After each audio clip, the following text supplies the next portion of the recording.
सी आती है? बोर्ड, चौक, duster, table और कुर्सी। और आपके कौन कौन सी चीजें काम में आती है? कौन कौन से आते हैं मेरे को देना? देखो ये क्या है? नोटबुक, बुक, और ये पेंसिल, ये इरेजर, और ये स्क्रैपर, और क्या काम में आता है? ये ज्योमेट्री बॉक्स। ठीक है, अब आप आओ मेरे पास। ये क्या है?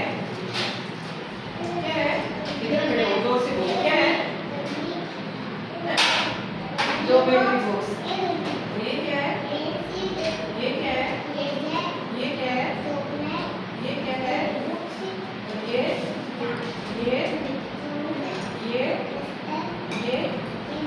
और ये चिल। क्या? वेरी गुड, जाओ अब आप बताओ कौन कौन सी चीजें काम में आती क्लास में? हाँ